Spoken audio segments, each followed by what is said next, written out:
I'm fired up. January is finally over. But February ain't looking all that great neither. Today I'm showing my ugly side. Literally. This is what I was able to produce in January with everything that was going on. Let me show you.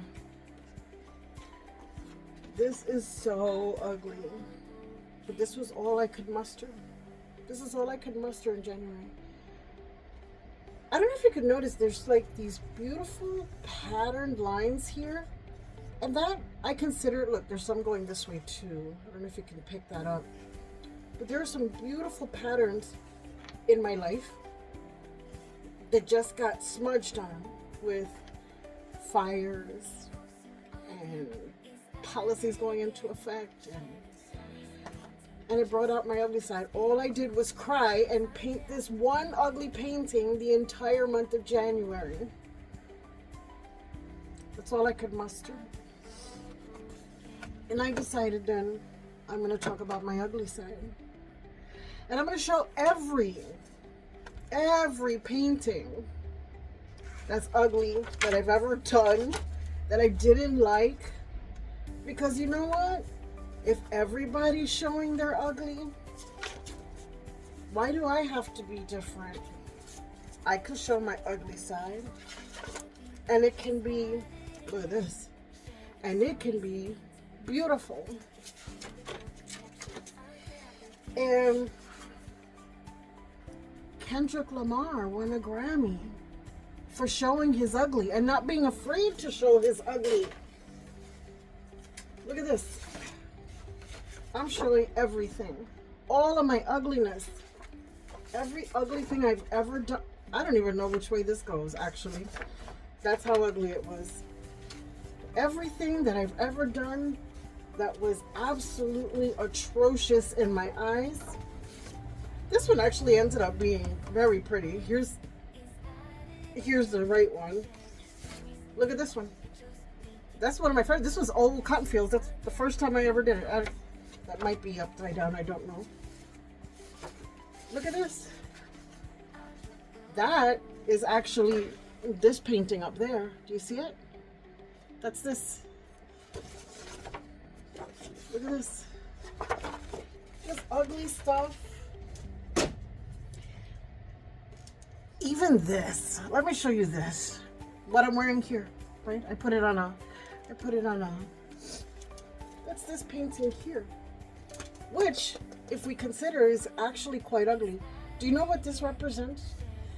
Each one of these stains or patches of paint represent ancestors. My ancestors. The ones that I know and the ones that I don't know. And individually, if you zoom in, right, look at this. You could see that some of them tried to do, it represents their life and what they tried to do here on earth. Look, they tried. Some of them were just a splat. Some of them were on the coattails or the backs of others. And you know, some of them were just a poof. They were here and gone like nothing. But one day, while I'm doing this was actually just a painting exercise that I was trying to do, just learning, you know, doing things with the brush. And one day, I stopped looking at it for a while, and I come back, and I see it, and from afar, I see, yo, that's not that ugly. That's, when you zoom back far enough, it looks kind of pretty. And so I put it on close. Up front, individually, when you focus on one individual thing, then it's ugly. Much the way we're being ugly right now. Right? Much the way the US is being ugly. The whole world right now is kind of ugly. And all I did was cry. All I did was cry. Here's more ugly. Here's more ugly. Why am I showing my ugly paintings? Why? Because even with all the ugly, there are things that are beautiful about it. Raquel, what's so beautiful about the fires in California? Well, I was watching somebody in January who said that which is true. We reincarnate, right? We reincarnate. And sometimes we could come back into a body and sometimes we cannot. Sometimes we show up as something else because energy is not destroyed or created. It's just transformed. And so think about it. We are bombing the hell out of by extension. It's not us, but we're providing all those weapons. So yes, we too are bombing the hell out of these people in Gaza. And they're blowing up. And this is what this person was saying. They're blowing up. A lot of them dying instantaneously. But all that fire has to show up somewhere else. So it shows up over here. So the beauty of it is that at least they get to express their pain, their suffering. I know it's tragic, but it's still beautiful. Let me show you something else. Yesterday I was being ugly at work. I was talking to one of my co-workers because I was a little angry about his grandma being so happy that a certain someone won a certain election.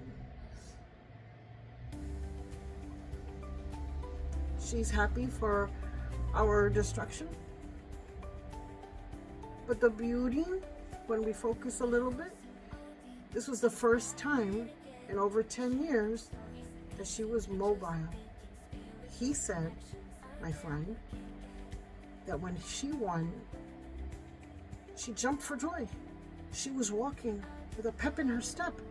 An 80-year-old woman who had not had any movement in her body. She was walking. And there's beauty in that. And so right now I'm just rambling because I don't know how to feel. I don't know what to do. All I know is that I need to keep myself sane somehow. So I just paint, and that's how we ended up with this, which will probably never go on any painting or on my wall or anything, but at least it's a testament, it's a recording of how I felt in the month of January 2025. And so while I was looking for all of my ugly paintings to showcase today, I bump into this. This is a painting I did a long time ago for a spiritual school that I was in. And I'm looking at this in great detail. And it's really this is me personifying all of the Orishas. And under each one, there is a little sign. They're all carrying a sign of sorts, right? And they're all being led by this representation of Obatala, right? Obatala. And each of the signs says, I'll read them to you. This one here, this is how I represented Yamaya, says here, we're dying out here, literally. This one says here, this is a legua, and he has a sign that says, he has two signs. One says, you are here. In the year I did this, it was 2020. You are here in 2020 because you are the one.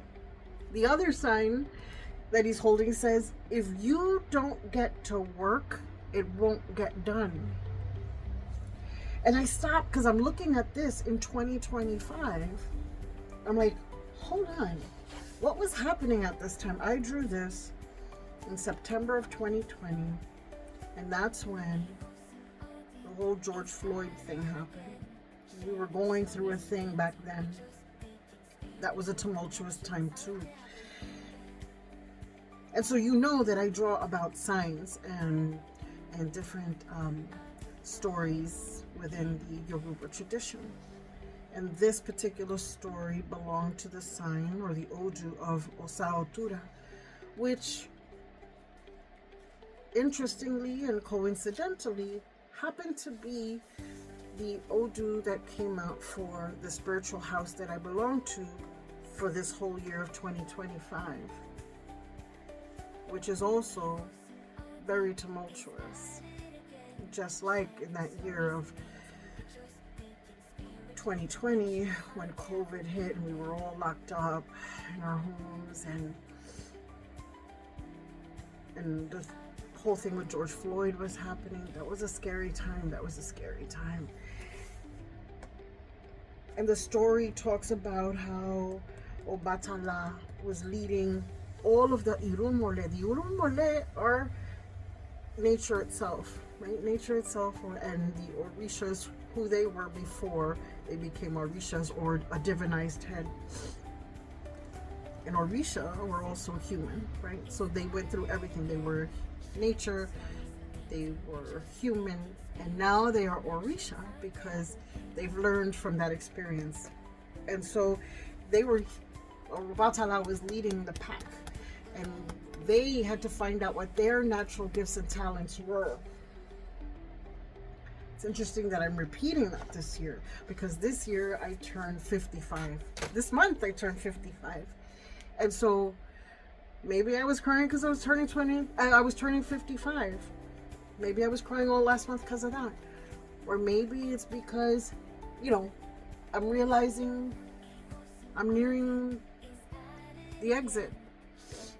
And what have I done? What really have I done? What impact did I make? If the sign is coming up for me again on my 55th birthday, for this whole year of my 55th year, I need to take inventory. Have I made community? Have I understood, like this Orisha, his sign is saying, Ogun says, what are your feelings trying to reveal to you? Have I understood the feelings of what's happening to me? Have I made community? Have I bonded with people who are different from me? How am I making a difference this year, where there's so much going on, where we could lose so many liberties, where we could lose so many rights, where we could lose our family members, where we could lose our friends potentially? And this one is very interesting to me. It's Shango. Shango is known as the one who is so debonair, but he represents tradition. And his sign says, what would your dad say? In other words, what would your ancestors say about what you're going through right now? How would they hold it together? How would they bond with groups with similar likes so that we're not all extinguished, so that our traditions continue to flourish? Anyway, here I am getting teary-eyed again, but it's okay. I'm showing my ugly.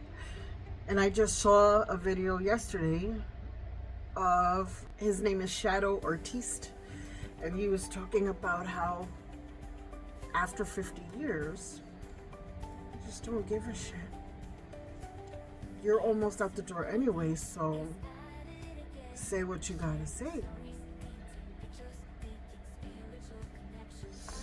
So what am I trying to say? You need to make an impact in the community that you're in, regardless of what's going on around you. Hook up, support the people who are getting destroyed. Support the people who are getting destroyed. Make sure that their traditions, their stories are known. Make sure that their stories last. Make sure that the traditions that they represent get seen. In whatever way that you know. If you're a writer, write. If you're a singer, sing. If you're a painter, paint. Even if it's ugly. This is how I memorialized my ancestors, regardless of what they did, how they did it. Keep it alive, because it might get destroyed forever. I don't know that this helps anybody except me. Maybe I just needed to let it out so that I can just cry that ugly cry once and for all. But if it did help you, At the very least, make community, especially with the people who may not be here anymore because of everything that is being destroyed. To all those rights that we'll be losing and the communities that we need to be joining, please be sure to find a school or your nearest 4-H or your, what do you call that, your closest ag center, to learn about herbs, to learn about plants that can heal you. Because if something happens to your insurance that they don't want to cover it for some reason, you know what happened in December to that guy named Luigi, what he did. If something happens to your insurance and it's denied, you need to be able to heal yourself with other ways. And nature has everything. Every single right that women are going to be losing, there's a plant for it.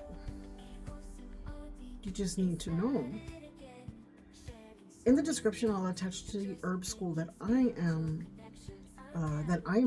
that I'm learning about for my own health, right? But there are other things. You can hook up with farms that are near you, or Black owned or BIPOC owned farms. Yeah. If you need to learn how to homeschool, you need to find a community for that. What is a good way for you to make community, whether in person or online? If you are transitioning to be an elder, much in the way that I am, you need to, like I said, remember and carry on the traditions that we know, that we carry with us, so that it is not destroyed. One way that we can do this is by being a mentor, where us elders teach the new generation the skills, the know-how of what we know how to do, which is that thing you already do, your natural gift and talent, not to steal, but to borrow from my previous spiritual teacher. He would say that thing that you cannot stop doing, no matter how hard you try, that's the gift that you came down here with, and that's what you need to be producing and showing people. That natural gift and talent, that's what you need to be leaving to the people who are going to be living this destruction that we're living in. So pay it forward by mentoring a younger person. This is how we get through this. This is how we put forward this. This is how we carry on the tradition of this or that. And this is regardless of your ethnicity, your background, where you were born. We're all migrants, we're all migrants, all of us. So regardless of that, these wonderful traits and skills and traditions, if it's spirituality, so those are your Yoruba practices, regardless of how it's practiced in the diaspora. Some people like to fight over, oh, that's not how it's done back then. Yes, because we're here and we've melded with other people in other cultures, and now we have new DNA, which incorporates the motherland. We won't ever forget that, but now we practice it a different way. And each tribe practices it differently. So yes, it will be different from one house to another. But however way that it's practiced, where you are, practice it. If you are a Druid, if you are Nordic, carry those traditions on. Have your little community and practice those things that keep you strong. Okay? Respecting, of course, other tribes, the other tribes that are around you. Because this planet belongs to all of us. Just like nature belongs to all of us, Anyway, let me not start crying again, but please join a mentorship program as an elder. Find the younger people to mentor and leave this legacy and these traditions so that we're not completely destroyed.